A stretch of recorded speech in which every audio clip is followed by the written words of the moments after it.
പാത്രങ്ങളിലെയും സിങ്കിലെയും ക്ലോസറ്റിലെയും ഒക്കെ കറ കളയാനായിട്ട് നമുക്കൊരു ലിക്വിഡ് ഉണ്ടാക്കി ഒരു കുക്കർ എടുത്ത് അതിലേക്ക് കുറച്ച് വെള്ളം ഒഴിച്ച് ഇരുമ്പുളി നിറച്ചിട്ട് 2 വാള ഉപ്പിട്ട് വേവിച്ചെടുക്കാം. ഈ പുളി വീണ് വെറുതെ നശിച്ചു പോവാണല്ലോ ചെയ്യാറ്. വേവിച്ചെടുത്തതിന് ശേഷം നമ്മളത് മിക്സിയുടെ ജാറിലിട്ട് അരച്ചെടുക്കണം. അരിച്ചില്ലേലും കുഴപ്പമൊന്നുമില്ല. നമ്മളൊരു കുപ്പിയിലൊക്കെ ഒഴിച്ച് വയ്ക്കുമ്പോൾ സ്മൂത്തായിട്ട് കിട്ടാനാണ് അരിച്ചെടുക്കുന്നത്. ഇത് മിക്സ് ചെയ്യുന്ന പാത്രം ഇത്തിരി വലുതായിരിക്കണം കേട്ടോ. അപ്പം അതിലേക്ക് 2 ടീസ്പൂൺ ചൊറുക്ക് ഒഴിച്ചു കൊടുക്കുക.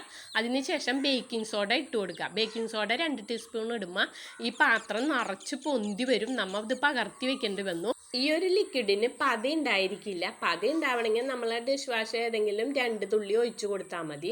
അപ്പം ഇതൊരു 2 സെക്കൻഡ് പുരട്ടി നമ്മളൊന്ന് കഴുകിയെടുക്കണമെന്നുണ്ടെങ്കിൽ നമുക്ക് പാത്രങ്ങളൊക്കെ ക്ലീൻ ആയിട്ട് കിട്ടും. സിങ്ക് ആയിക്കോട്ടെ, ബേസൻ ആയിക്കോട്ടെ, ക്ലോസറ്റ് ആയിക്കോട്ടെ, യാതൊരു വക കെമിക്കലും ഇല്ലാണ്ട് നമുക്കിത് ചെയ്തെടുക്കാവുന്നതാണ്. ഈ ലിക്വിഡിൽ ചേർക്കണതൊക്കെ നമ്മൾ ഫുഡിൽ ഉപയോഗിക്കുന്നതാണ്. അപ്പം നിങ്ങൾക്ക് ഈ വീഡിയോ ഇഷ്ടപ്പെട്ടാൽ ലൈക്ക് ചെയ്ത് സപ്പോർട്ട് ചെയ്യാൻ